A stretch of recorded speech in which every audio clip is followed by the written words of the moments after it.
auto statement under Rule 251 of the rules regarding deportation of Indian nationals from the USA. Honorable External Affairs Minister. Thank you, sir. Mr. Chairman, I rise to apprise the House of certain developments pertaining to deportation of Indians from the USA. Honorable members are aware that people-to-people exchanges constitute the bedrock of our deepening ties with the United States. Indeed, more than any other relationship, mobility and migration has had a key role to play in enhancing its quality. Sir, the House would also share the view of the government that it is in our collective interest to encourage legal mobility and discourage illegal movement. In fact, illegal mobility and migration has many other associated activities also of an illegal nature. Moreover, those of our citizens who have been inveigled into illegal movement themselves become prey to other crimes. They are trapped into both moving and working under inhumane conditions. Members are aware that unfortunately there have even been fatalities in the course of such illegal migration. Those who have returned have also testified to their harrowing experiences. Mr. Chairman, sir, it is the obligation of all countries to take back their nationals if they are found to be living illegally abroad. This is naturally subject to an unambiguous verification of their nationality. This is not a policy applicable to any specific country, nor indeed one only practiced by India. It is a general accepted principle in international relations. Sir, honorable members would be aware that the process of deportation is not a new one. I repeat, not a new one, and has been ongoing for several years. I would like to share with the House details of deportation from the United States since 2009. Their numbers, years-wise, as available with our law enforcement authorities, is as follows. 2009, number of deportees, 734. 2010, 799. 2011, 597. 2012, 530. 2013, 515. 2014, 591. 2015, 708. 2016, 1303. 2017, 1024. 2018, 1180. 2019, 2042. 2020, 1889. 2021, 805. 2022, 862. 2023, 617. 2024, 1368. 2025, 104. Sir, deportations by the US are organized and executed by the Immigration and Customs Enforcement, ICE, authorities. The standard operating procedure for deportation by aircraft used by ICE, that is effective from 2012. I repeat, that is effective from 2012, provides for the use of restraints. However, we have been informed by ICE that women and children are not restrained. Further, the needs of deportees, including during transit, related to food and other necessities, including possible medical emergencies, are attended to. During toilet breaks, deportees are temporarily unrestrained if needed in that regard. This is applicable as well as military aircraft. There has been no change, I repeat, no change from past procedure for the flight undertaken by the US on 5 February 2025. Honorable Chairman, sir, we are, of course, engaging the US government to ensure that the returning deportees are not mistreated in any manner during the flight. At the same time, the House will appreciate that our focus should be on strong crackdown on the illegal migration industry, while taking steps to ease visas for the legitimate traveler. On the basis of information provided by returning deportees about the agents and others involved, law enforcement agencies will take necessary preventive and exemplary actions. I thank you. One second, one second, one second. Please take your seat. Honorable members, take your seat. Will you take your seat? The House has to be run on some rules. Your leaders are aware of it. Please take your seat. Your party has not given your name. Honorable members, under Rule 251, a statement may be made by a minister on a matter of public importance with the consent of the chairman, but no question shall be asked at the time of the statement is made. 1 second. Have some patience. Don't jump the gun. My permission was taken by the Honorable External Affairs Minister to make the statement today. There was a request from the leader of the opposition, and that was agreed by the Parliamentary Affairs Minister and leader of the House, that looking to the public sentiment and need for clarity, some brief interventions may be allowed. I examined the request that came from both sides,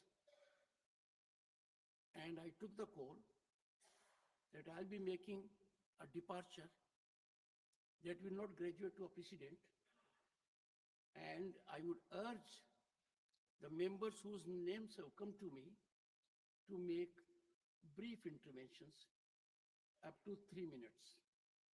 I call upon Shri Randeep Singh Surjewala. 3 minutes. Thank you, Honorable Chairman, sir. The extent subject that has been raised by the Honorable Minister of External Affairs, we have to rise above the political considerations, and our heart aches. 140 crore people are aggrieved, and restrained people lost their self-confidence. 4 simple clarifications I seek from the Honorable External Affairs Minister. First is whether government is in the know that on 5th of February, 104 Indians were deported.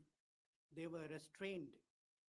There were chains on their hands and feet, and women included. 40-hour journey, 1 toilet break. In inhuman way, they were forcibly sent to India, and the government kept mum. Where the government is aware that 7,25,000 such Indians are there, where America is preparing to deport from their country. Whether it is the behavior against terrorists, or is it human, whether government would comment. And second, how many thousands of Indians are there now? We saw handcuffed and chained brothers, sisters, and children, but how many thousands are there out of 7,25,000, where in detention center, the Americans have imprisoned them? What is their condition? Whether they have been given counselor access by you? Third clarification, whether this time around Trump government on Namaste Trump, 100 crore rupees spending, the government on this side understands that 7,25,000 Indians went there because 2 crore employment opportunities every year was promised. Neither livelihood was arranged nor good lifestyle arranged, and 1 acre land if they had to sell it, and they mortgaged their homes, and then they went there. After fourth clarification, sir, only last clarification, sir. When a small country like Colombia and their president can make the US do things and can show them the right path, maltreating their citizens, why can't you do that to the US? Sir, sir, you made your point, please. One line, sir. One line, sir. With due regard, sir. Just one line. I made a departure. Living in everybody's commitment. Sir, I defer to everything. Tiruchi Shiva. Sir, No, just nothing, one line. No. No. Sri Tiruchi Shiva. I will not. Please take your seat. You have never done. For a change, obey the chair. Please, for a change. It will be the first of the kind from Sri Tiruchi Shiva. Please. Tiruchi ji, nothing is going on record. Sri Tiruchi Sharma. Sri Tiruchi Shiva. Thank you, Chairman, sir. What is this? You are a senior man and still doing it. Can there be a more abuse of a privilege extended? Thank you, Chairman, sir. Sir, thank you Sri very much. Tiruchi Shiva. Sir, it is not Sir, pointing it is fingers intervention. at anyone. The honorable member has misunderstood. It is intervention. Please go ahead. I said I allowed interventions. He can ask. Please go ahead. Chairman, sir, I said it is not pointing fingers at anyone. Just we need some clarifications. We accept that what the External Affairs Minister told, that it is an ongoing process. The deportation of illegal migrants have been happening. But what we have heard now is that the way they have been sent is not in a proper manner. I would like to know whether Indian embassy has been contacted by the US government and have given information that this number of people are going to be deported. And in that case, what was the reaction? And what we hear through media is that these people were handcuffed, they were ill-treated, stranded for more than 14 hours, and it is totally inhuman that nobody will admit, whether the government or us or any human. So they are all Indians. First of all, the deportation should happen in a proper manner. Why it should be an Air Force flight where there will be less comforts, we know very well. And what steps our government has taken, if at all it has been informed, to deport them. How many women were there? How many children were there? And after they have reached India, whether the government has reached out to them to know their experience and have tried to address what has happened. And if anything to be contacted, to be with the US government, what are the plans you have? Thank you very much. Sri Saket Gokhale. Thank you very much, sir. So I very carefully listened to the Honorable Minister's statement. What baffles me is that the minister seemed more focused on defending the US deportation policies than the interest of our own citizens. So one thing that stood out in the Honorable Minister's statement is that from the year 2016, the number of deportations of Indians have doubled. 2016, we know which government was in power, that government continues to still be in power. According to a survey by Pew Research Center, sir, 2011, there were 425,000 undocumented Indian migrants in the US. In 2021, that number's gone up by 70% to 725,000. Sir, the US is just one part of it. Prime Minister Modi personally requested the Russian President, Mr. Putin, but there are still Indians who are being forced to serve in the Russian army. They're dying on the borders of Ukraine. They've still not been repatriated to India despite PM Modi's request. I have some very, very pointed questions, so I'm going to keep it short. So as the first we talk, and we hear in this house almost every minister, every member when they speak from the treasury benches, we are the world's 5th largest economy. We are soon going to be 3rd largest. We are a Vishwaguru.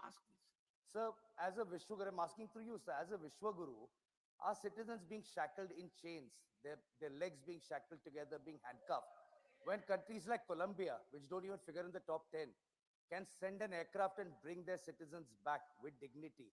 What stops our government from sending one aircraft? We don't have a shortage of it. Thank you. What stops? No, sir, I have just one. You said 3 minutes, sir. That's all I'm requesting.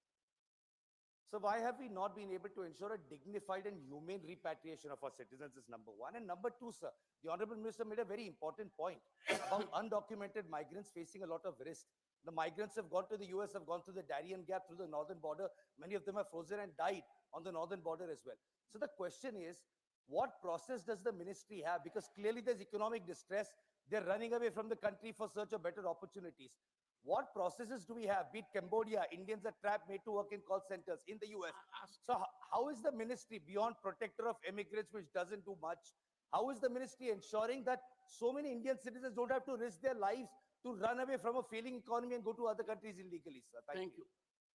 Honorable members, before I call Sanjay Singh, I would urge you that comprehensively issues have been raised by Randeep Singh Surjewala, Tiruchi ji, and Saket also. Avoid repetition. Shri Sanjay Singh. धन्यवाद मान Thank you, sir. India is the largest democracy in the world. And Honorable Prime Minister again and again talks of relationship and ties with America and friendship also. I'd like to know from the Honorable External Affairs Minister that handcuffed, shackled feet, Randeep ji has said in an inhuman way they have been brought back. It has been stated, please, 1 second, please hear out the question. I'll urge the members. He has already made that point. आगे का तो सुन लीजिए Please hear me out, sir. They were brought in this condition, sir. And afterwards, what happened? When they landed in India, you are not ready to accord dignity in the prisoners when they were transported from Haryana. On our own land, what America did, well, we know. We are stating that on our soil, they were transported in prisoners van, and others have also posed question. Small countries are sending their planes, their own planes they are sending to fetch their citizens to their countries. Whether Government of India has any plan in future that they will send their own planes, Operation Ganga you are talking of in Ukraine. So are you planning something to fetch your citizens from abroad? Last question, sir. 33 were from Gujarat, sir. Haryana was also involved. Punjab also, people were from. UP also, they were from. I want to ask you, sir, on your land, a military aircraft from US came and you did not know about it. You did not try to ascertain also. You did not make any attempt that in one toilet, you please have some shame. And in one toilet was arranged. 104 people were brought back from US to India. Randeep Surjewala ji, in a focused manner, he has asked. 1 second. Professor Manoj Kumar Jha, I expect from you I will not that repeat. you will add extra. I Because assure Honorable you, Minister sir. has taken note of what has I already been said. assure you, sir. I'll not repeat any of the points mentioned by any of my colleagues. Please go ahead. My first query explanation from Honorable Minister, sir. It involves us all. The images were worrisome. And that's why you have made a suo moto statement. Because the images were worrisome, a couple of issues to seek from you. How much advance notice that the government of India received for this US deportation? And how many much more are in the pipeline? Number one. Number two, did the Indian embassy or the consulate provide any kind of legal or consulate service sought by them? Or if not at all, what was? What the government is doing about the agents and agencies which openly on their website claim that they'll make you reach your favored destination. And sir, before I conclude, my query is, sir, there might be illegal infiltrators or whatever for US For us, they are our genuine citizens. हमारे नागरिक हैं. They are our citizens, and since they are our citizens, Align with India's broader policy on protecting its citizens abroad. Will the Indian government raise this, particularly the inhuman aspect of it, which scares us all, intimidates us, at a multilateral platform or in a bilateral Thank you. manner? Thank you. Thank you very much, sir. Dr. John Britas. You, sir. Dr. John Britas, Sir, being a member of, only new points. sir, being the member of a standing committee, that is MEA, please give me 3 minutes. Sir, don't ask time, make only new suggestions. Sir, only new. If it is old, please pack it off. Sir, is it not a fact that countries like Colombia, Mexico, Brazil, Now, Dr. John Britas, Question, it is sir. fourth time you are reiterating. Questions, It has questions. been said. Sir, I am quoting, sir, I am quoting. Please, I will I only send, appeal to you. I will only say new things, sir. My question, Professor Manoj Kumar Jha My came up with question. new points. My Come co- with new points. my question, only new things, sir. Is it not a fact that New York Times reported that military planes have rarely been used in the past by the US deportation? First question. Second question, Honorable Minister listed about the deportations. In the past, all these deportations the minister referred to, were they undertaken in passenger aircrafts or in military aircrafts? Third, as per the unstarred question on 28/7/2022 on Rajya Sabha, is it not a fact that the minister had said that any violation of immigration laws is brought to our notice, our missions, post abroad, and seek consular access? In this case, where details provided to our mission? And the fourth question, sir, International Human Rights Conventions, India is a signatory to UN human rights treaties. Is it a fact that it emphasizes humane treatment in deportation cases? And the fifth question, sir, the lack of data. As a member of the External Affairs Standing Committee, we have been agitated over the lack of data with regard to the Indians abroad. And the sixth point, sir, illegal agents. Will the government do something to ensure that illegal agencies are busted? Thank you, sir. Honorable Minister, if you would like to respond. Sir, Honorable members, please bear with me. No. All right, Honorable Minister. No. One second. Professor Ram Gopal Yadav, unfortunately, there was no input from your side, and therefore I thought, sir no, that has been covered. मैं Professor Sahab, माननीय sir, I would like to know from the Honorable Minister. to be in the same boat today. मैं माननीय Sir, I would like to know from the Honorable Minister that this deportation which has been carried out, whether you had any talk with the concerned authorities there regarding that, and secondly, the people who have been deported, and earlier also, whether they own any property there, and if they have their property there, what arrangements you are doing to bring that back? Because in my knowledge, they have their property, and the people who are being deported, you should try to find out that how many of them own some property there and whether they will be allowed to take back that. 1 minute. Only one point I'm raising, sir. As all our members raised, I am also concerned how they Say treated. 1 point, Well, make the okay, point. Sending our Indian people. First point, sir, I want to raise whether, sir, Trump has come over the president of India now. Our Indian origin, Lady Kamala Harris fought against her. She lost.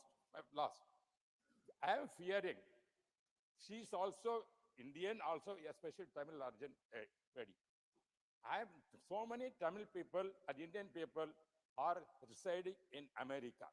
Whether any revenge is going to take place in the way to treat our Indian people. Thank you.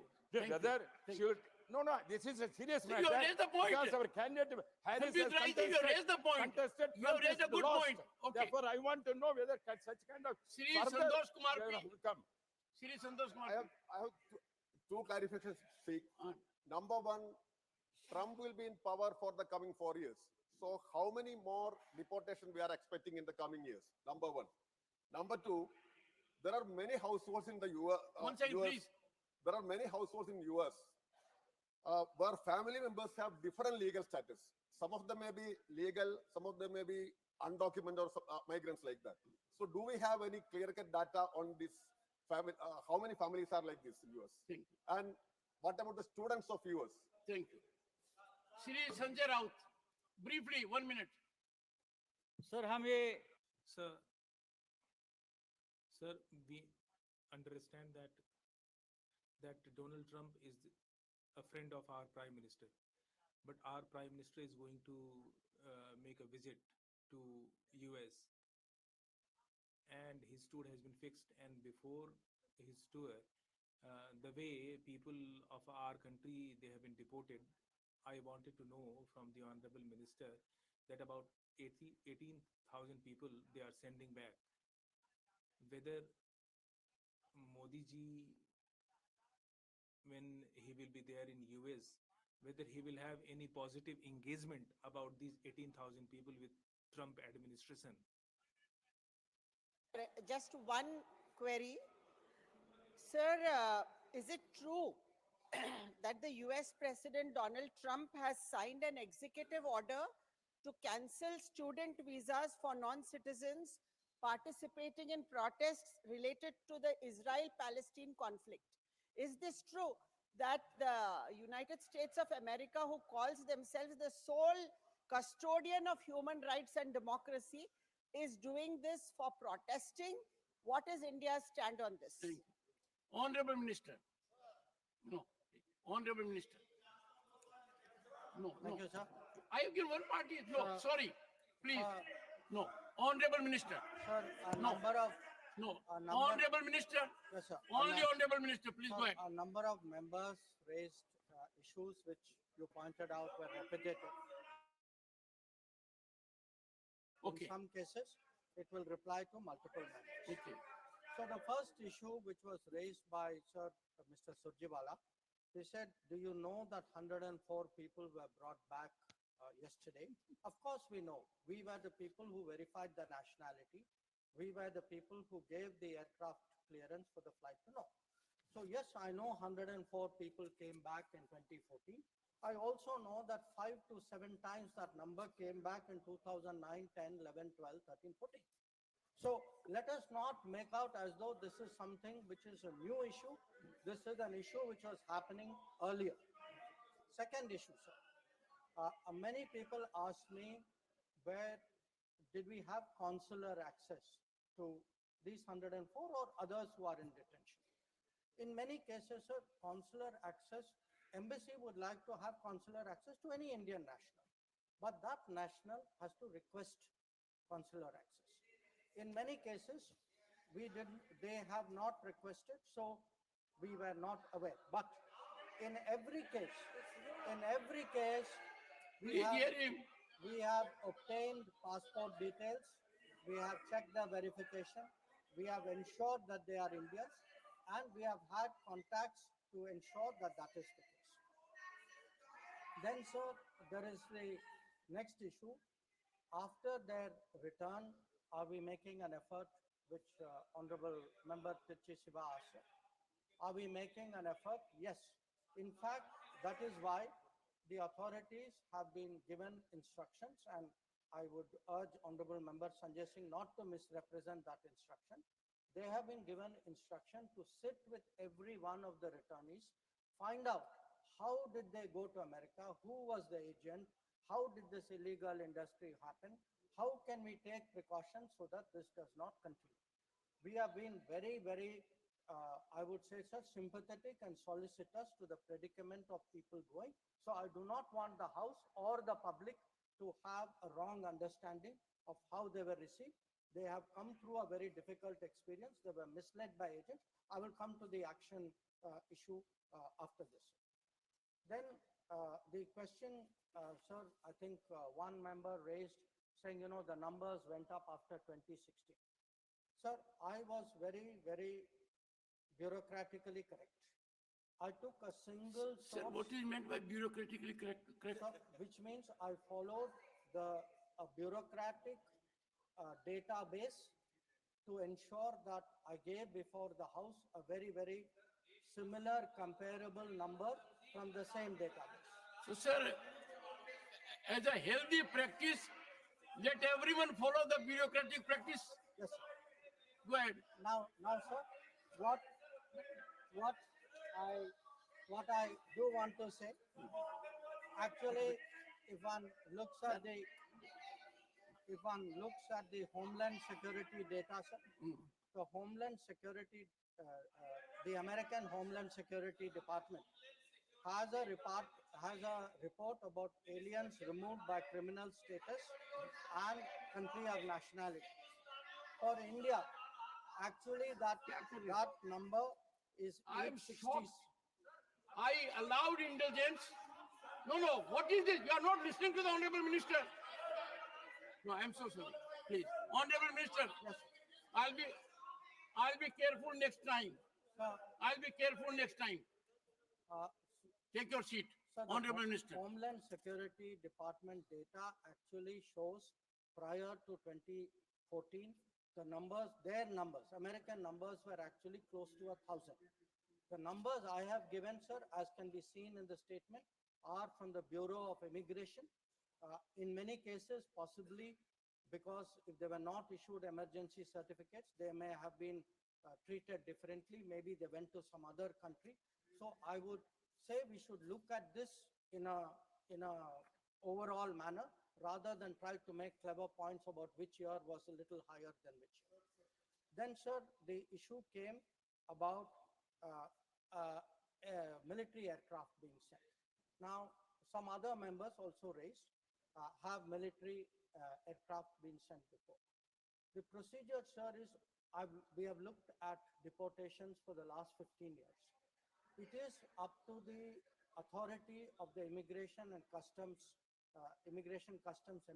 Authority to charter an aircraft. It could be a military aircraft, but whichever aircraft comes in, it is under the authority of the ICE.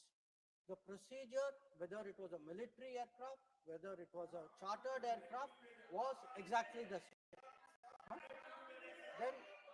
Then was there advance notice given? So, the Only what the minister says goes on record. Please go ahead. Advance notice was given. The advance notice was given, and there was consular access done. We had checked all the procedures. Then, sir, the issue was raised, do they have property? We are not aware that they have property, but if they have anything, we will be responsive to that. We do not, sir, have data on illegal immigrants, and the issue about student visas being cancelled does not apply to immigrants. Thank you, sir.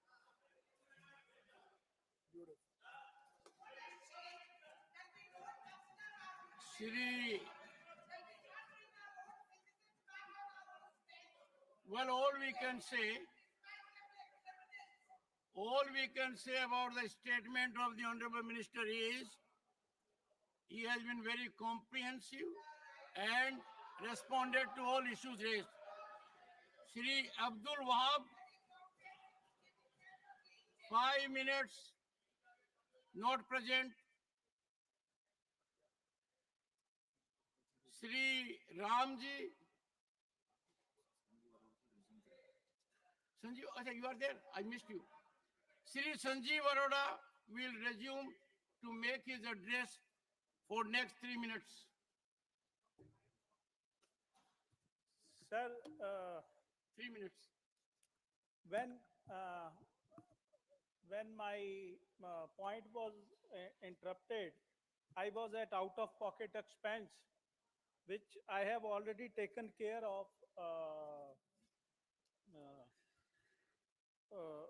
And I have mentioned quite a bit that we are on a higher side as far as out-of-pocket expenses are concerned in our country. Now, sir, coming next on AIMS. There have been 23 new AIMS hospitals, but there is a shortage of faculty of 40%, almost 40% in these AIMS, and also non-faculty positions are around 30% less in AIMS.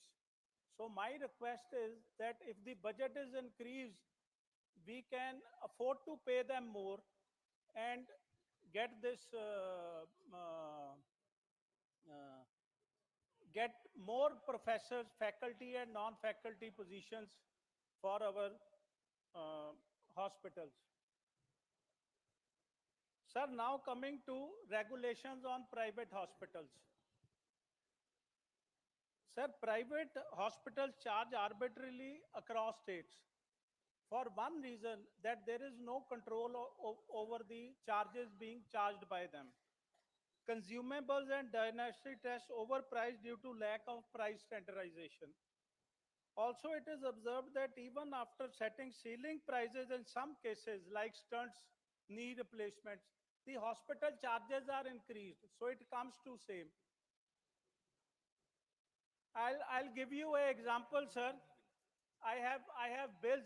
One is from a corporate hospital and one is from open market.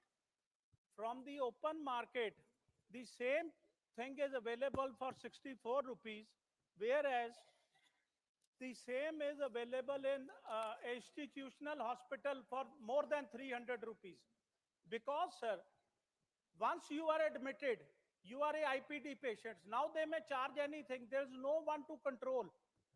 अब आप ये तो कह नहीं सकते कि मैं gloves. And you cannot say that I will bring gloves from outside. You cannot say that I'll go outside for investigation. So the hospital will do that. And but there must be some control and some control regarding this.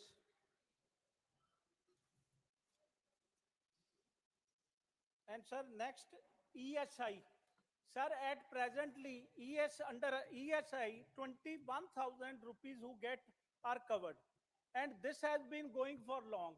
So my request to government, through you to government, is to increase this limit so that more and more workers are covered under ESI and they can get affordable health treatment. And now, sir, coming to professionals, we were just discussing medical education and our students going abroad. Sir, we have 109,000 UG seats in India, the undergraduate MBBS, 70,000, which means that after UG, most of the doctors who finish MBBS, they are going abroad because hardly you see these days MBBS doctors. Any doctor who is practicing has MD on them. So this brain drain somehow needs to be stopped. And we are already in shortage, even in AIMS hospital, where government can afford to pay doctors more, which I have brought up before. And also, sir, there needs to be a stricter law on unethical practices. Now, let me give you an example, sir. The cesarean cases, WHO has recommended that it should be 15%. No more than 15% on an average cesarean cases should be there. In our country, in some states, it's more than 50%, sir. So unethical practices should be stopped and commercial motives should be. And also, there needs to be some health insurance norms where GST point has already been brought, needs to be taken out of health insurance, because even compared to other countries, the percentage of people insured in our country are very minimal. Now, sir, before I end I would like to call upon the government to take the following steps: increase healthcare expenditure at least to 2.5% of GDP, if not 5%, which has been recommended by State Bank of India recently. Regulate private healthcare pricing, revise ESI wage ceilings, strengthen AIMS faculty and public health infrastructure, expand insurance coverage for vulnerable population and currently uninsured missing middle class, curb unethical medical practices. माननीय Thank Sanjeev you. Ji. Thank you, माननीय संजीव जी। माननीय श्री अब्दुल वहाब जी। Thank you, sir. First of all, I rise to oppose this motion of thanks. There is a general sentiment here and abroad. This parliamentary democracy is getting diluted. And not just like before, I am here since 2004. It was not gradually, but now it is very in the high-speed mode. Our functions are in parliament. An opposition delayed is the democracy denied. That is the caption now, especially in India. It is nowadays hearing. I raise my serious concern and protest on behalf of my party, the way the government has formed joint parliamentary committee. They have not included me. That is one problem. Nobody from my party. But now I think it was better decision by the government. I am not there because whoever went all over India, nothing. All the opposition members, whatever they mentioned, it is in the waste basket. Nothing is considered. Only our chairman decided only for the members, those who are from the ruling party. They made some suggestions and No comment on honorable chairman as per rules. excuse me. Yeah, this part of that. How many things discussed here? You are also here. So and again, our foreign ministry is here, so that it's a very rare chance to get me. Next month or whenever June, the PM is going to America. February itself. Next, within one night, he is not listening. But anyway, I request our foreign minister just to give some, not instructions, some suggestions to PM to raise this issue what was here 1 hour before, 15 minutes before. There are so many other illegal immigrants there in not only in America but different places. They will even in UAE. I feel I am feared that they will also start using their what you call helicopters or whatever it is. Even though it is only 3 minutes, three this. And one thing I have to remind on the government is the Worship Act 1991. It is not at all, it's a verdict from the Supreme Court. But the local courts, you see, judicial overriding on this act, Varanasi lower court in Gyanvapi Masjid and Allahabad court in Sambal Mosque is highly condemnable and questions the integrity of our judiciary. The recent claim and controversy over the Ajmer Dargah, which has a history of 600 plus years, should be called out loud and should be strictly punished.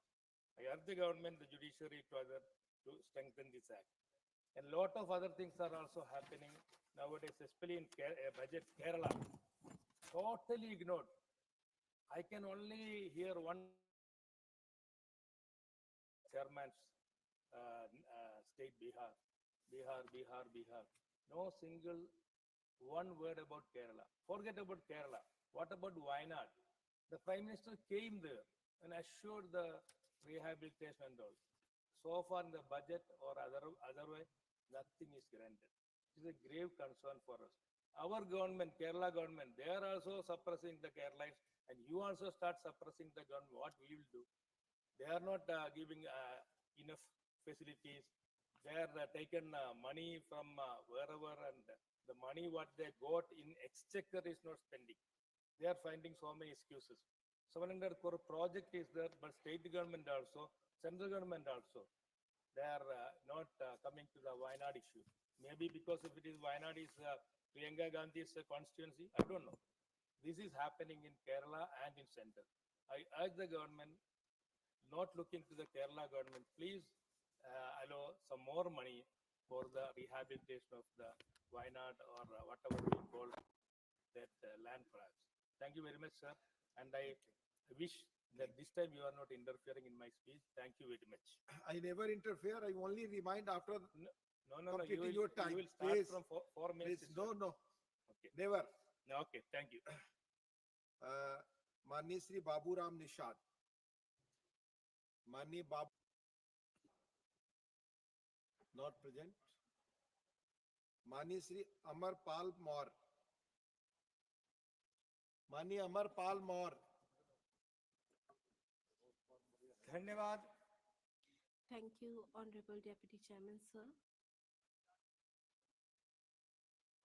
Thank you for giving me the opportunity to speak on the address of the Honorable President. I am grateful to you for the same.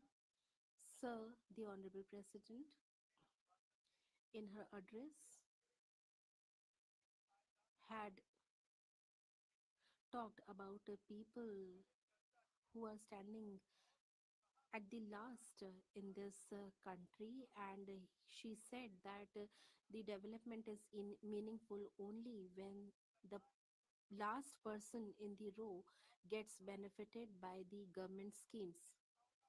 And the same sentiment was expressed by Pandit Deen Dayal Upadhyay ji in the concept of Antyodaya, and our government, Honorable Prime Minister's government, is fully resolved to implement it.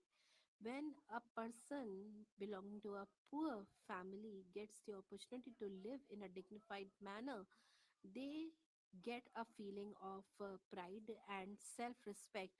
And the Honorable Prime Minister Narendra Modi ji took a resolve in 2014 when he became the Prime Minister, and he started working on the schemes for the welfare of the poor people, and the Honorable President has highlighted the same in her address. I am a son of a poor farmer, and I have seen poverty from close quarters. I have not only seen it, but I have lived it. And when people belonging to the political field started implementing the welfare schemes for the poor people, they were ridiculed. Sir, when there was roof over the house of only one person's house, and when it would rain, a person would be barely able to save himself from the rains. We have seen such situation, and Honorable Modi ji has given such people pakka houses, and he was ridiculed. The poor people were ridiculed. And when these poor people got houses, they were not happy. When they got toilets, they were not happy. In my childhood, I used to hear, after the independence of the country, when there was a slogan of having the food, the cloth, and the house, we saw that people neither got food, nor the clothes, nor the houses. And we have seen an era in our country where people belonging to one family continued ruling the country. Whether such people had the right of sitting inside the parliament, and who gave them the right to ridicule the poor people of the country. They have always differentiated between the poor and rich people, and Kabirji has said all one well, and people come from belonging to all castes and communities to draw water from this well. And who created this kind of a divide? It was done by those who came to power after independence, who were belonging to one particular family. They differentiated between the poor and rich, and Narendra Modi ji took resolve to do away with such a divide, and it is only the Honorable Prime Minister of India, Narendra Modi ji, who has done it. Ambedkar ji had said, while giving us the constitution on 26th November 1949, he said, I feel that any constitution, be it as great as it may be, if people who are implementing it, it cannot fructify, and the people who are implementing it should be good. They should have good intentions. And after the independence of the country, these people are taking the copies of the constitution across the country, but they are disrespecting the dignity of the constitution. The opposition parties have done it. Our Prime Minister Modi ji, our opposition party members were criticizing our culture, our tradition, and they said that whether the saints of the country will decide how the country will run. I would like to say that these people do not believe in the culture and heritage of the country. They are only there to malign the image of our country. धन्यवाद माननीय Thank you, sir, for giving me the opportunity to speak on the address given by the Honorable Prime President. And I would like to also thank our party leader, respected Mayawati ji. In the preamble of the Constitution, Baba Sahab talked about justice, equality, brotherhood, and on 26th November 1949, in a speech given in the Constituent Assembly, he said, contradiction. In the politics, we will have the equality, and in social and economic life, we will have the inequality. In politics, we will be recognizing the principle of one man, one vote, and one value. In our social and economic life, we shall be reason of our social and economic structure continue to deny the principle of one man, one value. How long shall we continue deny life, this life of contradiction? How long shall we continue deny equality in our social and economic life? If we continue deny it for long, we will do so only by putting our political democracy in peril. We must remove this contradiction at the earliest possible moment. इसके बावजूद भी even after that, sir, we had so many governments in the country, but the ST, SC, OBCs could not get full justice on economic and social backgrounds. And today, because of the rights that have been ensured by the Constituent Assembly, the people are a little powerful, but they are trying to do away with those rights also. And the Constituent gave them the right to have reservation in education and jobs, but in the government jobs, people are being hired on contractual basis, and no reservation is being followed in that. If the people of the country will not be able to get jobs, the country will not be able to progress. And we'll see that the same thing will happen as the illegal migrants are being sent back to country by America. And the earlier governments were not serious. No, neither this government is serious. 30% of the population of the country is living below the poverty line, and as per a government report, 14 lakh children are out of school in the country, and 7 lakh 84,000 such children belong to Uttar Pradesh, and many of the children are dropping out from the school, and they are not able to carry on with their studies. And the education of such poor people has not been made completely free. And Uttar Pradesh was the first state in the country where the education for poor children became completely free. And SC, ST, OBCs are not having the favor, and the government is not having strong willpower for their welfare, and they are being raped, they are being killed, and we can see such atrocities happening. One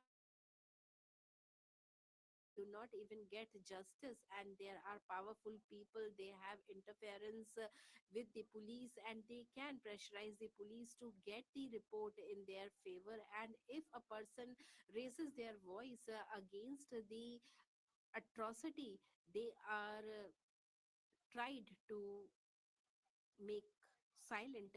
And Anjana Herver, who faced sexual harassment, she raised her voice against it, and in 9 months, three of her family members were killed. And at last, this girl also had to lose her lives while struggling. And sir, I would like to say that such incidents are really a stigma for our country. And Baba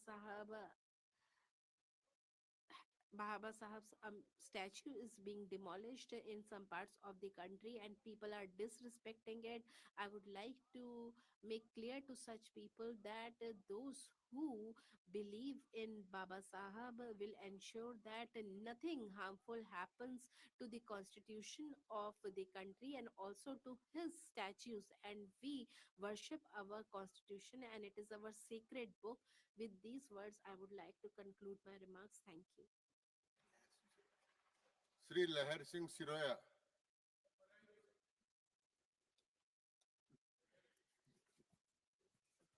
Sabapati Mahoday. Honorable Vice Chairman, sir, thank you for giving me the opportunity to speak on the address of Honorable President. It is a matter of great pride that Srimati Draupadi Murmu ji is our president.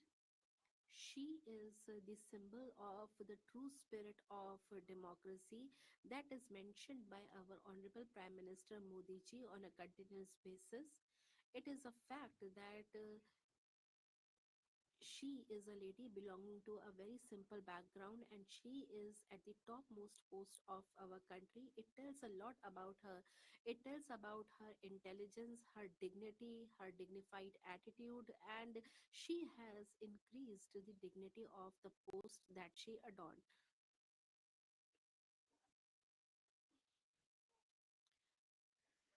Some people who belong to the elite background who are there only to tamper with our democracy, they might say anything about our honorable president. They might be disrespecting her. They might be creating new idioms and phrases to disrespect her. I would like to say that her life is an example for the entire country and it gives a hope to all the people of the country. Honorable President has talked about implementing the one nation, one election in her address and she has told as to what progress is being made in this direction, and this is a great step that has been taken by the NDA government. I welcome it. It will not only save the time and the precious resources of the country, but it will also ensure continuous development and we'll be able to focus more on it. I would like to add one thing to this noble thought as Rajiv Shukla ji was also expressing his concerns. I would like to add to it, our election process has become very expensive and to do away with this huge expenditure to make it free of corruption and to ensure that it does not have the stronghold of certain people, it is very, very important that certain points are considered seriously by the government. This is not something new. We have discussed it earlier also, and this is something that was not rejected ever before. It is very important that this has to be carried forward with great resolve, and it is a time when we should think about one nation, one election in this August House, and in the other house also the members are well aware that the elections have become very expensive nowadays. I have not fought an election, but I have been associated with election process, so we know how the money is coming in the election process and how is it being spent. This is something that everybody knows, but not everybody wants to acknowledge that. You will see that even in panchayat elections, in municipal corporation elections, lakhs of crores of rupees are spent, and in one MLA constituency, candidates have spent hundreds of crores of rupees. So in such a time, it has become a very serious threat to our democracy, and that will prevent honest people from entering public life. I think that it has been a dream of our Prime Minister that at least 1 lakh new people should be brought to politics. So if there is no state funding, there won't be any new people in politics, and one state, one nation, one election will allow honest people to enter politics. It will allow new people to enter politics, and therefore there has to be some restraint on spending. We may have made very stringent laws, but they have never been very effective. They have not been very effective in curbing the use of money power in elections. I'm not a very educated person. I'm not a big lawyer. I do not know much about public policy, but in this August House and outside the August House also, there are many people who can put light on the. I would like the government to constitute a committee on this, which can move this idea forward, and which will give us time-bound reports on this. And I hope all political parties will welcome this step, and this step will garner respect for us from other nations.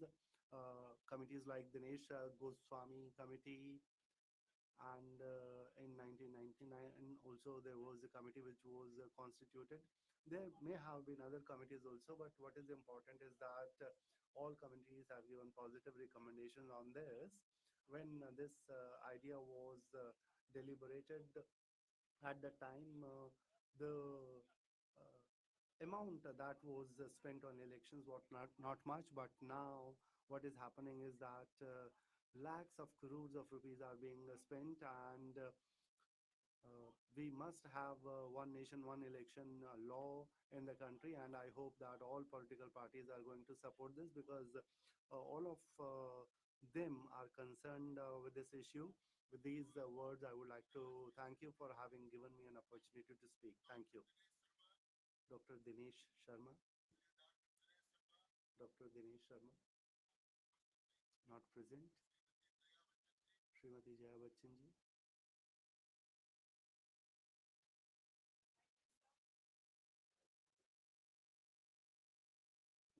राष्ट्रपति जी के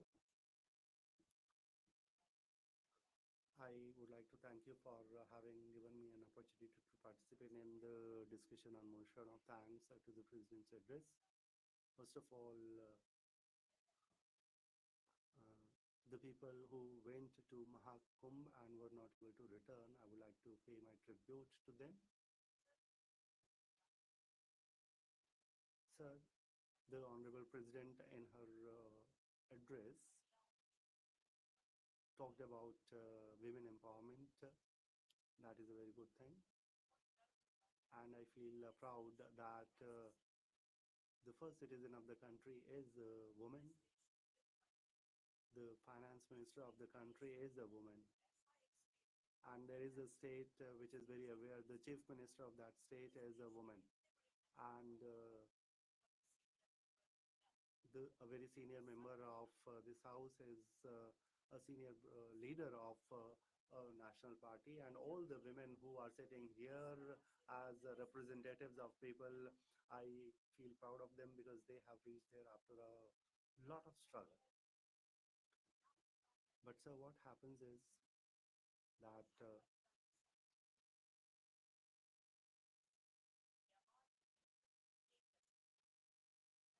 the kind of behavior that is done with all women is not the same. Yesterday, some women were, their identification was being checked by removing their burqa, by removing their veil.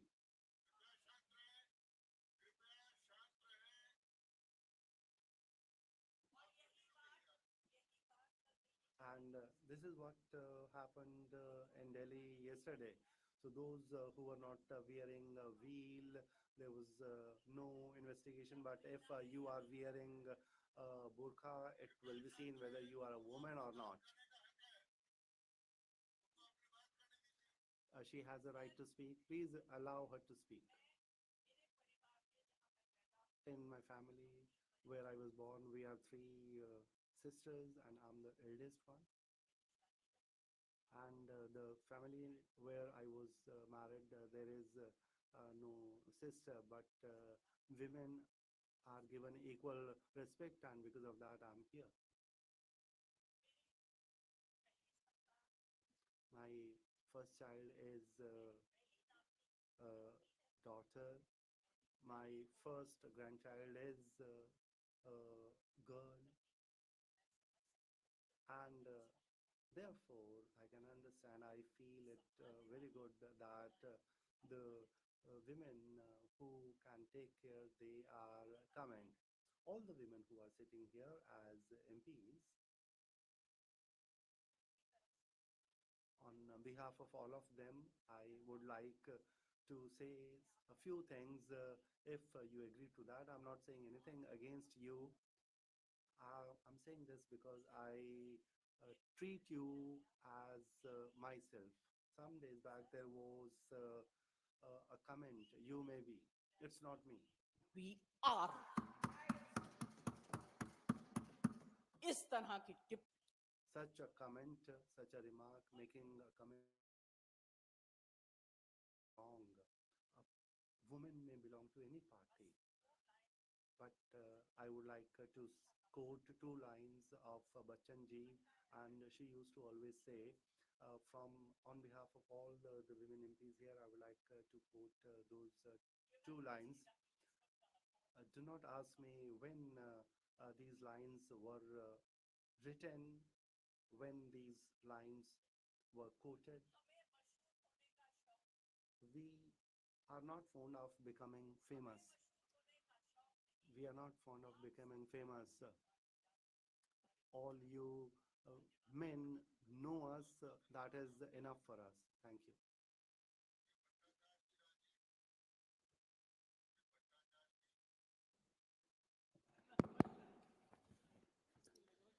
माननीय Honorable Vice Chancellor,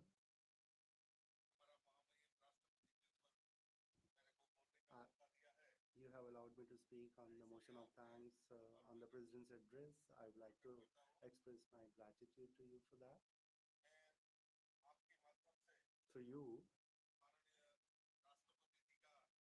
I would like to thank Honorable President for having made her address to the Parliament, and in her address, she has said, she has highlighted the pledge this country has taken to make the country a developed country. I would like to thank the Prime Minister for country, Narendra Modi ji, who has given the slogan about everybody's development with everybody's help. This slogan has been highlighted by the President in her address. This slogan is to connect all sections of the society, and that can be seen in what is happening in the country today. Honorable Vice Chancellor, in the President's address, what has emerged is that we are making our best efforts to alleviate poverty. We have heard of the slogan Garibi Hatao, but what the country saw was that they were not able to remove poverty. They in fact removed the poor people, and that is why Modi ji was given a chance to rule the country. I can say with pride that Modi ji has worked tirelessly for the poor people. He doesn't believe in slogans.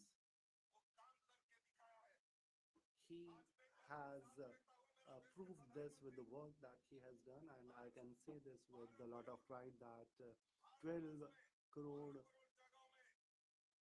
at 12 crore places toilets have been constructed. It is very sad that even 75 years after Indian independence, there were no toilets in the houses of poor people. This is a matter of self-respect, and our Prime Minister got 12 crore toilets constructed in the country. We talk of women empowerment. The poor people who used to cook food in their kitchens with firewood, and that caused a lot of problem to them. For those poor women in the entire country, for 10 crore women under Pradhan Mantri Ujjwala scheme, free LPG connections were given.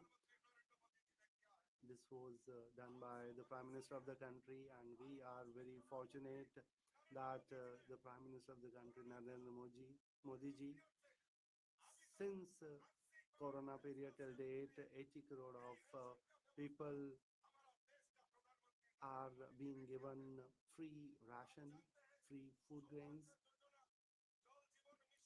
We know how many schemes are being run for the country. Jal Jeevan Mission has been launched, and all this has been done by the Prime Minister of the country. I belong to Northeast. You cannot even imagine that I belong to a very small state. After independence, this state has not seen any development. But I can say with a lot of pride that if Modi ji is there, it is possible. And Modi ji has done a lot for even this small state, and even the poor people have pakka houses. 4,50,000 people have been given free pakka houses.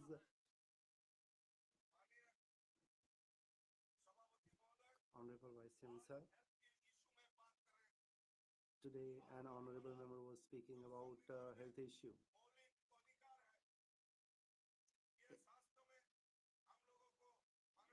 In healthcare, the Honorable Prime Minister has given a lot.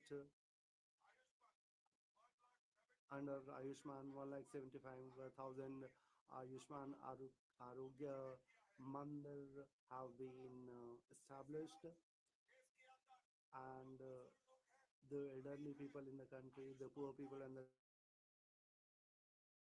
Ayushman cards, and through them they can have a health insurance of 5 lakh rupees, and they can get free treatment.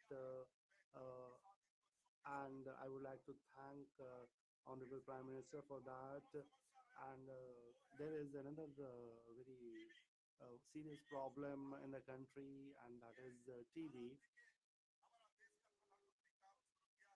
The Prime Minister of the country has given a slogan of TB-free India, and in the coming years, we will be able to see India which is free of tuberculosis, and this is what has been mentioned in the President's interest.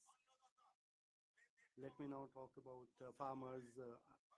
I see that at some places farmers are made fun of, but in the leadership of our Prime Minister, a lot of work has been done for farmers.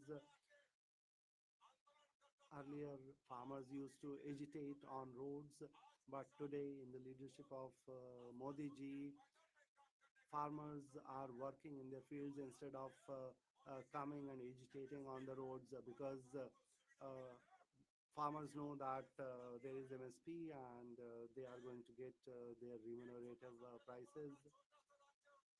I have already stated that I hail from a small state of Tripura.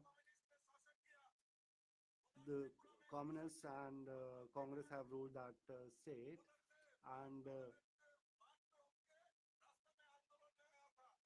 we know that there have been agitations, but today Tripura government have started procuring crops on MSPs, and Tripura is completely peaceful today, and it has shown the rest of the country how farming is done. Today, Kisan credit cards are being distributed. It is a maiden speech. Please listen to him. In the Kharif season, Modi ji has done a lot of development work in Tripura and in other states, and whatever the farmers have to be given, Modi ji has done that. In the Northeast, lots of political parties have ruled, but they never cared for the northeastern states. But after Modi ji came to power, there has been a lot of development in northeastern states. I belong to Tripura. Congress and the Communist parties have ruled the Tripura, this state. I would like to thank Modi ji for having said that he would bring about a lot of development in Tripura, and there is air connectivity and there is railway connectivity in Tripura. It is because of Modi ji only. If Modi ji is there, everything is possible. And the biggest airport has been established in Tripura, and there was no broad gauge connectivity. After Modi ji came to power in 2014, after that, only in 2 years, broad gauge connectivity was given, and it was because Modi ji was there. There was only one lifeline. There was only National Highway, Assam-Agartala National Highway, but many national highways have been constructed. We know that in northeastern states, Ashtalakshmi festival was celebrated in Delhi, and it was inaugurated by Modi ji.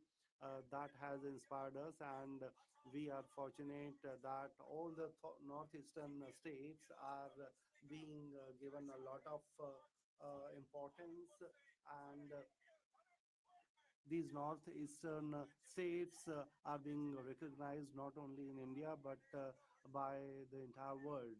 I won't take much time. I come from tribal areas, but in tribal areas there was no development work, and I'm fortunate that after Modi ji became Prime Minister, there was a lot of development work that was done. Please conclude, Honorable Member. For the development of students, tribal universities have been created. 30 medical colleges have been set up in tribal areas, and in Mudra scheme, loans of 10 to 20 lakhs have been given to youngsters, and with a lot of pride I say that my mother tongue is Bangla, and माननीय मराठी पाली তাদের এই ধ্রুপদী ভাষায় মর্যাদা যদি দিয়ে থাকে একমাত্র দেশের প্রধানমন্ত্রী নরেন্দ্র মোদী জি তাই সবকা দেশ का विकास होता there has been a lot of development only because of Modi ji. If Modi ji is there, everything is possible. Thank you very much. Shri Ramdas Athavale.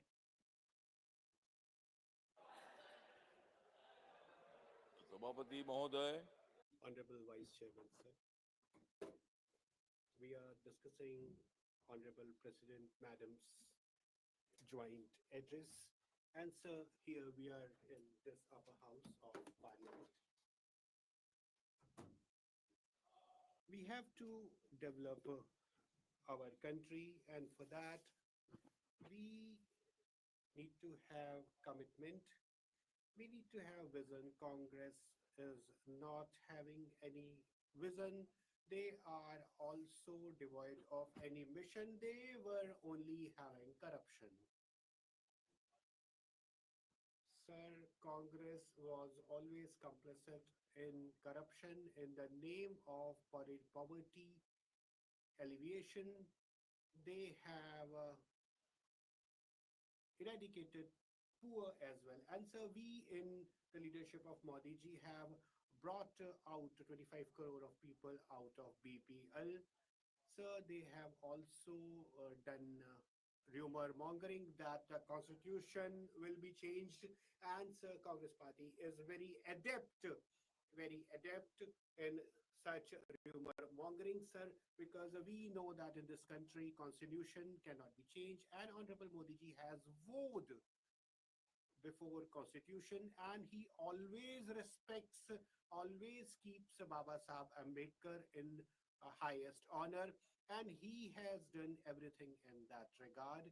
Sir, I have worked with everybody. I have worked with them as well, but they never made me minister, and that's what was causing me meet ministers every now and then.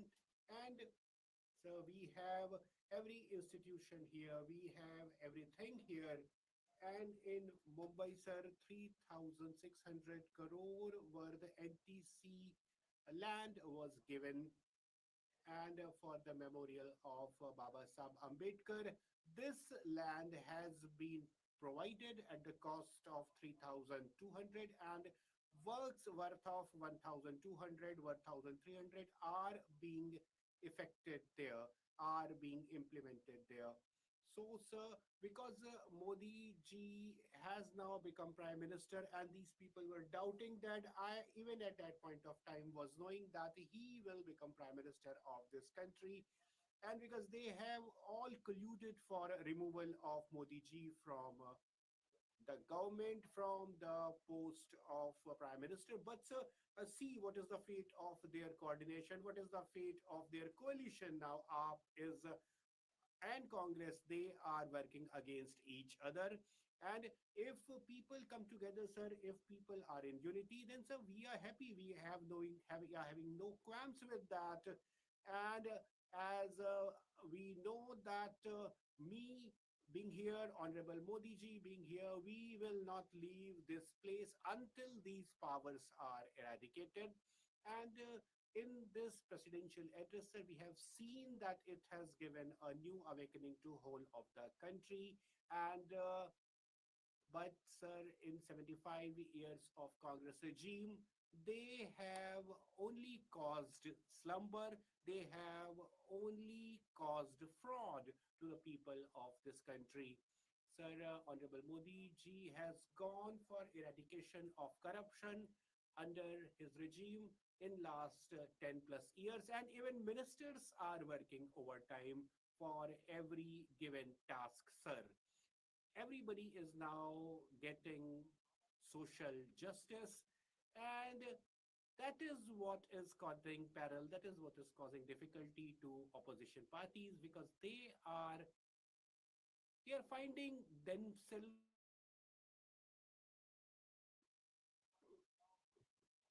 not in sync with that. And because people of this country have always been welcoming Modi ji, his government, and so these opposition parties have been given farewell by people of this country. Everybody is here strengthening democracy. And in Lok Sabha, sir, we have seen that Honorable Prime Minister has not commented much on anybody, has not criticized anybody. Everything is being done for strengthening of this country, is being done for development of this country. And in democracy, we are to live together, we are to work together. We people are members, we people are politicians, we are sitting here. And so we have spent 25 years here. Now this government is going to stay even for longer. And you have also been in power for 75 years or for many years. But now it is not your time. It is our time for youth, for women, for farmers, for Dalits, for tribals, and for even for AAP and for Congress people. We will get justice to everybody. We will provide justice to everybody. And because my party is a follower of Ambedkar ideology, I'm alone, but I am not that weak, sir. I'm here in the right grouping. I'm here in the right coalition. And with these words, sir, I welcome this presidential address. And I find, sir, that this address also honors Baba Sahib Ambedkar in a very good spirit. Honorable Manmohan Singh ji was a great prime minister. I endorsed that. I underlined that. Though he was not from our party, but he was a great leader. He was a great prime minister. Thank you, Athawale ji. Sir, I will remain with BJP for a very long haul. And thereafter, sir, I will rethink the total proposition. Thank you, sir. Kartikeya Sharma ji, it's your turn. At 4, Honorable Prime Minister is to speak. Everybody is to abide by her time. Honorable Vice Chairman, sir, I'm standing here on this ongoing debate on presidential address, and I'm, sir, thankful for this opportunity. I feel honored. Sir, this presidential address is not only a speech, it is a roadmap as well for the future of this country, for the development of this country. Sir, I will start my talk with one of the couplet from Sahir Lazwanvi, that howsoever difficult time may come, but the flowers which are to bloom will bloom. And sir, this speech definitely is one symbol and one marker of the commitment which we have for development of this country. It definitely highlights the glorious achievements of past and also a roadmap of future it hints to. Sir, it is also a symbol of India's growing competence, India's growing strength, and effective diplomacy, effective foreign policy, it also indicates too. So India is emerging as a courageous country under the leadership of Honorable Modi ji, and our diplomacy is finding new and new laurels day by day. So in SCO, in G20 summit, and sir, in every platform where India is coming up as a voice of global South, sir, this voice is a strong one. This voice cannot be enfeebled in any way. So I find that besides Modi ji, there is no such international leader who has been conferred with so many international awards. I hope that number of these awards is 16 in number. And so whether we are member of this side or that side, for all citizens of India, these awards are a personal honor. These awards are national honor, sir. 4,312 was the defense export between 2004 and 14, but sir, it has seen 1,900% increase, and it has reached to new echelons. Now, sir, we are also making defense equipments indigenously, and indigenized warships and submarines are also working under Indian Navy. So we have gone for inclusive development and holistic development, and these are the fundamentals of India's growth story, sir. With Sabka Saath, Sabka Vikas, that has become the new fulcrum of India's development. And sir, economic and financial development India's story is highlighting. So we are also coming up as a strong country. Alleviation of poverty and poor is also there. So the 25 crore people have been brought out of the poverty clutches of poverty, and 80 crore of people are being given free of cost food grains. Then, sir, Nari Shakti Vandan Act has also been passed, and that has ensured reservation for women in local bodies. And, sir, we are working everything possible under our might for that. This government of Honorable Modi ji has major task indicator that women are to become the drivers of change. They are to remain and they are to perform as a driver of development.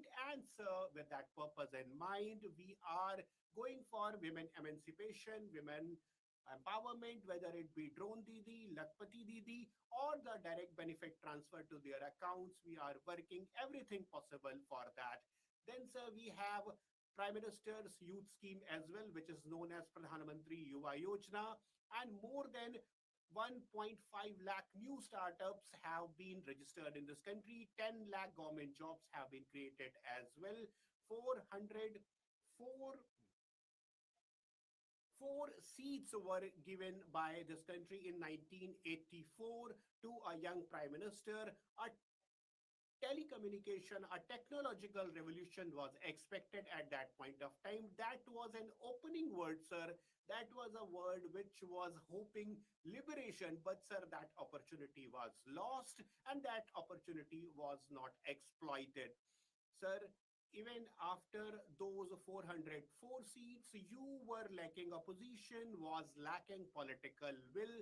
But sir, in 2019, with 303 budget, 303 seats, Honorable Modi ji presented a new orientation, a new guideline for this nation, and removal of triple talaq has been one of the various initiatives which this government has taken. Every this step is oriented for development. Now, people who are criticizing this government, I must remind them that the dream and the hope of 2047 Viksit India is not only about BJP, is not only about this government. It is a dream of everybody sitting here. It is a dream of every citizen of this country. And so this is what everybody in this country aspires for. And for that, sir, I congratulate Honorable President, Honorable Prime Minister, and sir, I'm thankful for this opportunity. Thank you, Kartikeya ji. Thank you, sir, for giving me this opportunity, sir. Sir, I rise to speak in support of the motion of thanks on the Honorable President, Srimati Draupadi Murmu address. Sir, achievement in America in the third term of our government, led by Honorable Prime Minister Sri Narendra Modi ji, the speed of development has also increased by 3 times. The poor, women, children, youth, and farmers are put at top priority. Our government has allocated rupees 5,36,000 crore for providing an additional of 3 crore household under Prime Minister Awas Yojana. Our government is committed to grant ownership rights of residential land to the rural poor and promoting financial inclusion under Sambhamitbha scheme. 2.45 crores property card have been issued so far, and under PM Kisan Samman Nidhi scheme, crores of farmers have received an amount totaling to rupees 41,000 crore for the upliftment of tribal communities. Dhati Aba Janjatiya Gram Utkarsh Abhiyan has been started, for which rupees 80,000 crore has been allotted, and under Ayushman Bharat Yojana, 6 crore people above the age of 70 years will be given free health insurance, and a health cover of rupees 5 lakh will be provided annually. For small entrepreneurs, the limit of Mudra loan has been increased from 10 lakh to 20 lakhs. Our government has focused on education and employment opportunities for the youth under PM Vidya Lakshmi scheme. Our 1 crore youth will be provided with internship appointment opportunity in the top 500 companies. Celebrating the 100th birth anniversary of Atalji, our government has allotted rupees 70,000 crores to connect 25,000 habitation across villages under the 4th phase of Pradhan Mantri Gram Sadak Yojana. Today, 71 Vande Bharat, Namo Bharat, and Amrit Bharat trains are running across the country, and Vande Bharat and one Namo Bharat trains have been added. Our government, under the leadership of Sri Narendra Modi ji, has also made swift progress on critical issues like One Nation, One Election, and the Walk-up Act Amendment, etc. Sir, welfare of middle class, owing to the great efforts of our government, our Bharat is going to become third biggest economy in the world. The only goals of our government's mantra, Sabka Saath, Sabka Vikas, Sabka Vishwas, and Sabka Prayas, is the development of Viksit Bharat. Under Swachh Bharat Abhiyan, 12 crores toilets have been constructed. Under Pradhan Mantri Ujjwala Yojana, 10 crores free LPG have been connected. IT crores people have been provided for food grants. Saubhagya Yojana and Jal Jeevan Mission have given the assurance to the poor that they can live with dignity. Under Udan scheme, the dreams of 1.5 crores people to fly in airplanes has been fulfilled, and offering of medicines at 80% concessional rates have helped save more than rupees 30,000 crores for citizens under Janna Aushadhi Kendras. Employment through women-led development. Our government is committed to fostering women-led development to realize the fullest potential of the country. Nari Shakti Bandhan Adhiniyam, reservation of women in Lok Sabha and Rajya Sabha, is an important step in this direction. Under National Rural Livelihood Mission, more than 91 self-help groups of more than 10 crores women are being empowered. The goals of our government is to make 3 crore Lakhpati Didi, and today more than 1.15 crores Lakhpati Didi are living their lives with dignity, and they are contributing to the incomes of their family as entrepreneurs. Drone Didi Yojana has been instrumental in empowering our women both economically and technically. Our daughters are flying fighter jets. They are joining the armed forces and leading corporate companies. Owing to the bold decisions of Sri Narendra Modi's government, our women are being admitted to National Military School and National Defense Academy. This is a matter of pride for this house and the country.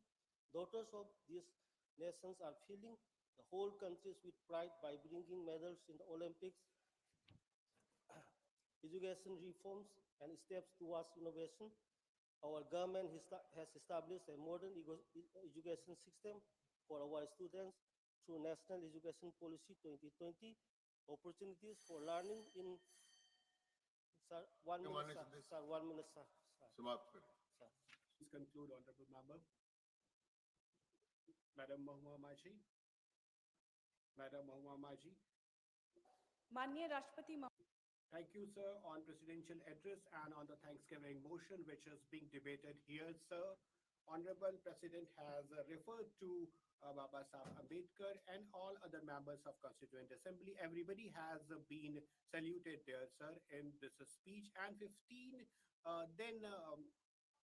women of knowledge, women of accomplishment have been also the member of Constituent Assembly. But sir, it seems that the state of Jharkhand has been neglected in that BJP ruled this state for 18 years. And even at that point of time, sir, women, human trafficking was to the highest degree. Even Panna Lal was one name, which was the name of a criminal who was doing all these wrongdoings there. Honorable Hemant Soren government in Chhattisgarh, after coming to power in 2019, has brought back all these women and girls to their native places. And so we have also tried to connect these women folk with employment opportunities. So now these women are standing on their feet because of the financial assistance and all these opportunities. And Savitri Bai Phule Kishori Samriddhi Yojana is also being run in the state of Chhattisgarh. So we have other schemes for women as well. And all these schemes are launched with the idea that women emancipation and women empowerment happens in the state of Chhattisgarh. We also want that these women and common folks need not to run from pillar to post, especially in government offices, for availing these opportunities and facilities. So, sir, lakhs of applications are coming to the state government, and so we are solving their problems. then sir, state government is doing everything possible. Honorable member, please listen to me. So, sir, it has been said that women are getting all sort of priority in the government schemes, sir, but that is not the reality. The otherwise is happening on the ground. And, sir, we are finding that various centers have been constituted throughout the country. I attended one workshop just a while back, and, sir, that workshop was about the working women, and it was infrastructure at the ground level. No facilities are there at the ground level. So, sir, how come we are going to give justice to these women, these common folks? And, sir, we are also finding that the distribution of all government benefits which must reach these women is not reaching to them. Bus stop में railway station Bus stops and stations where working hostels are there, where working girls are staying in the schools and colleges.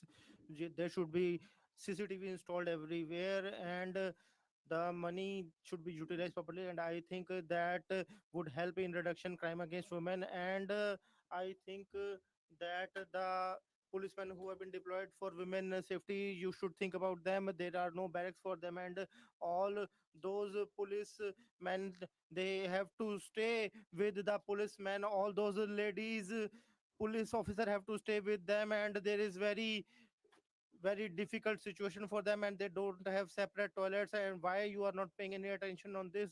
On the one hand, you are trying to say that you are giving top priority to women, but in 2016-17 academic session in Jharkhand, 4096 government schools were closed and they were merged, and all the girls of these far-flung areas cannot go to other areas as they were Naxal affected, and they their names were struck off from the schools due to these reasons. But Hemant government had made CM excellent schools. They have opened such schools so that quality education is given to girls, and along with and they can compete with the private schools.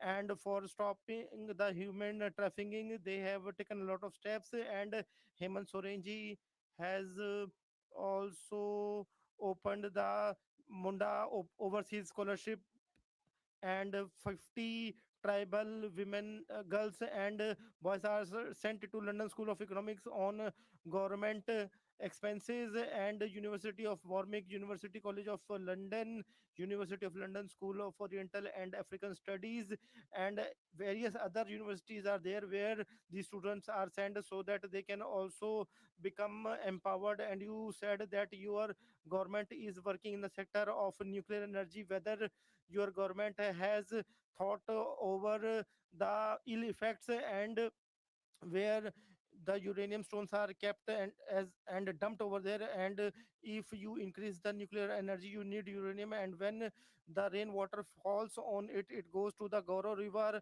and via Swarnika river it goes to Bengal, and a lot of people become sick due to that. And you are not paying attention to water pollution. And your speech is over. Your speech is over. Shri S. Selvaganpati. Shri S. Selvaganpati. Your speech is over. You have taken your 5 minutes. S. Selvaganpati ji. Motion of thanks on the President address this August House. My sincere thanks to my party allowed me to put forth in support of the motion. The address was our government initiatives to attain the nation Viksit Bharat. This address expressed essential futures of the vision for India, where women, youth, farmers, labor, and common man are, and also our Honorable Prime Minister's vision on Sabka Saath, Sabka Vikas, Sabka Vishwas, and Sabka Prayas. Mr. Chairman, sir, the future of the country is going to be decided by the youth of the country. Sir, under this government, the country is moving forward on the path of economic progress. Today, the guiding mantras of our Honorable Modi ji government seems to be materialized soon. In spite of COVID situation, this government pulled out around 25 crore people from poverty line. There are numerous programs like Ayushman Bharat, PM Gram Sak Yojana, PM Awas Yojana are worthy mention. The World Health Organization also praised the construction of toilets and the PM Ayushman Bharat schemes, which uplift the people health condition in the country. In this budget, it extended to 1 crore GIG workers. Sir, for women in this country, this government brought out many schemes for upliftment. Beti Bachao and Beti Padhao, PM Jandan Yojana and the Mudra loan schemes are really doing well. It made many lakpati women in the country. The loan limit is also under the scheme being enhanced in this budget. Chairman Sir, the soil card, PM Kisan credit card, Bima scheme, direct transfer of 2,000 farmer accounts are really beneficial to our farmers. In addition to the guaranteed MSP price on wheat, wheat pulse and rice, and also helpful to our farmers. The uninterrupted or subsidized urea and other manures causing good yield year by year. Thereby, our country attained Atmanirbhar in many fields.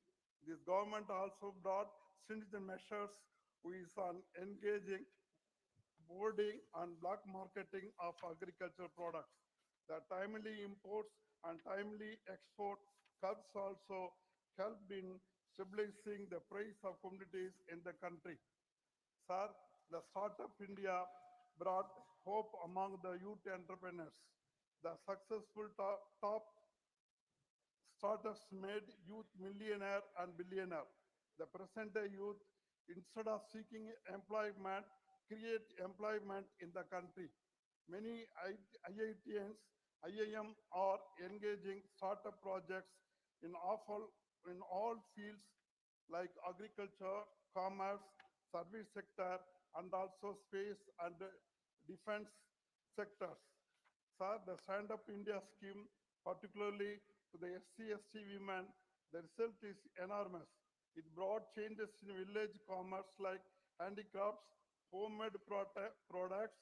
The amount for the scheme is going to be revised. Sir, the defense sector achieved a milestone in recent years. Before 2014, even a small defense products were imported. The defense budgets drained due to commission and omission. This government revamped the defense purchase system. Government-to-government treaties signed for major products. The government not purchase the products, but also technology know how to, resulted in to become Atmanirbhar in production and maintenance. Major development in the border posted India all-time ready for any eventualities by the adjoining enemy countries. The border villages also taken care of under special schemes. Sir, the Chandrayaan project earned fame across the global space field. The various first in the space program brought smiles of millions of Indians. The recent successful 100th satellite launch is a milestone in the space history. The women scientist is also actively involved in the space technology. Smart to have answered this. Your time is over, honorable member. Your time is over. Thank you. Shrimati S. Fangan Konyak. Thank you, Vice Chairman, sir, for giving me an opportunity to participate in this motion of thanks on the President's address. As a woman belonging to the ST community, our Honorable President is an inspiration not only to us ST women, but also to all women in the country. With an illustrious political career spanning more than 2 decades, where she has served as MLA, as a minister, as a governor, and in spite of not being from a privileged and elite background, she is performing exceedingly well in dispensing her duties to the nation as the first citizen. In her speech, our Honorable President has clearly outlined in clear-cut terms the country's growth and progress and the path towards Viksit Bharat, where the main priorities have been identified as the poor, middle class, youth, women, and farmers.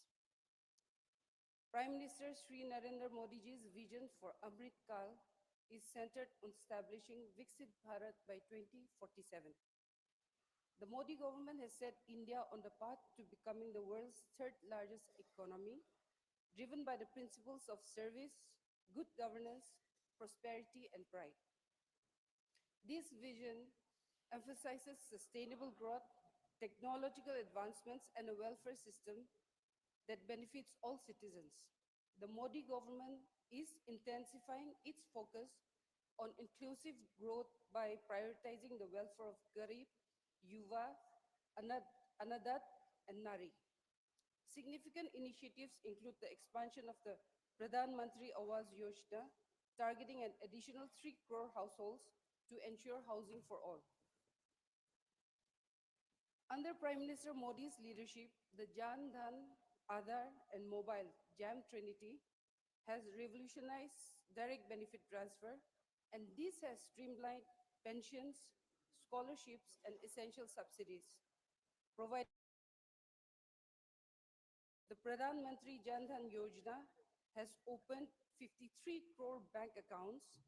As of August 2024, deposits stand at 2.31 lakh crore, marking a historical financial inclusion drive. The scheme is the largest financial inclusion initiative and Modi government's larger vision of banking for all, correcting the failures of the past government that left millions unbanked and vulnerable. Before 2014, millions of households in India were shrouded in darkness because of rampant corruption, scams, and a devastated state of governance. However, with the launch of Pradhan Mantri Sahaj Bijli Har Ghar Yojana, a new era of progress began. In just 5 years, the program achieved near total household electrification, illuminating homes and transforming lives across the nation. This remarkable achievement stands as a testament to the government's commitment to inclusive development, ensuring that every family, regardless of location or economic status, has access to reliable electricity and the opportunities that come with it. Drawing inspiration from Sardar Vallabhbhai Patel's vision of nation first, the Modi government has made historic strides towards achieving stability and development in Northeast India. Committed to the principle of Sabka Saath, Sabka Vikas, Sabka Vishwas, and Sabka Prayas, the government has transformed the region into a catalyst for national progress. Honorable President has highlighted clearly how the government has consciously worked towards fulfilling the aspirations of the people of the Northeast and eliminated the sense of alienation. With the signing of 10 peace accords, talks are ongoing to find solutions for other such peace accords. The talks for Naga solution between Government of India and NACN, IM and NNPGs is a positive step for peace and progress. From the signing of the Bodo Peace Accord in 2020 to peace agreements with insurgent groups in Tripura, these efforts have fostered stability and development, reinforcing Prime Minister Modi's vision of Northeast India as Asta Lakshmi. The impact of these initiatives is evident. Over 10,000 youths have laid down arms and are being reintegrated into mainstream society. The Northeast exemplifies India's cultural diversity and inclusive governance with events like the first ever Bodoland Mahotsav celebrating peace and resilience post-2020. Insurgency has sharply declined in the Northeast. Mizoram has seen no incidents since 2019. Compared to 2014, insurgency cases have dropped by 71%, security casualties by 60%, and civilian deaths by 82%. The Modi government has worked tirelessly towards building the faith of the citizens in the public services of the country. While the erstwhile government had admitted to only 15 paisa out of 1 rupee reaching the intended beneficiaries, the Modi government has plugged these leakages and the total direct benefit transfers have risen to over 41 lakh crore. It is also removed duplicate and fake beneficiaries, and has plugged leakages within the transfer mechanism, thereby saving rupees 3.5 lakh crore of public money. The Modi government, staying committed to its goal of strengthening the startup sector and empowering youth to become job providers from job seekers, have catapulted the startup sector of the nation with a host of targeted schemes and policy measures such as Startup India, Stand Up India, significant reduction in trademark and patent fees, doing away with policy bottlenecks, etc. As a result, startups have exponentially increased from just 350 in 2014 to over 1.6 lakh in 2024. A remarkable 45,000% increase. These startups have generated more than 16 lakh jobs. With a focus on strengthening the MSME sector and empowering the youth, collateral-free mudra loans of up to 10 lakhs have been sanctioned to around 47 crore beneficiaries. Amounts worth 27.7 lakh crore have been distributed, which has spurred growth in MSME sector, and with exports rising from 4 lakh crore in 2020-21 to more than 12 lakh crores in 2024 and 25.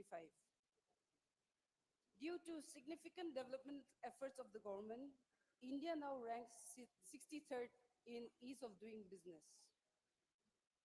With the vision to and industries, the Modi government has launched a paid internship scheme targeting 1 crore young students over the next 5 years. Students will be enrolled in India's top 500 companies, varying from IT, data analysis, manufacturing, aviation to energy, hospitality, space research, etc. Under the Prime Minister's Employment Generation Program, 26,426 new micro-enterprises have been established with 3,148 crore in loan disbursements, contributing to job creation and economic growth. A key initiative has been the formalization of MSMEs with over 5 crore business now registered on the Udyam platform as of June 2024. This marks a substantial increase from 1.06 crore registrations in 2023, reflecting the Modi government's efforts to integrate informal MSMEs into the formal economy. The Modi government has harnessed digital technology as a powerful tool for social justice and equality, ensuring its benefits reach every section of society. As a result of these efforts, India has achieved Tier 1 status in the Global Cybersecurity Index. Digital payments, once limited to select groups, are now widespread, enabling even small shopkeepers to conduct cashless transactions. The establishment of over 5 lakh common service centers has brought dozens of government services online, making governance more accessible and efficient for all. Platforms like UPI, DigiLocker, DigiYatra, CoWIN, Arogya Setu, eSanjeevani are impacting millions of lives and making tasks simpler. UPI services are being used in 7 countries, marking India's digital payments success on global stage. And banking services reaching villages, financial inclusion has become a reality for millions. Under Honorable Prime Minister Shri Narendra Modi's leadership, India has seen a transformative shift in digital banking. The establishment of 75 digital banking units has enhanced financial inclusion, especially in rural areas. Driving programs like Pradhan Mantri Jan Dhan Yojana have enabled millions to open bank accounts.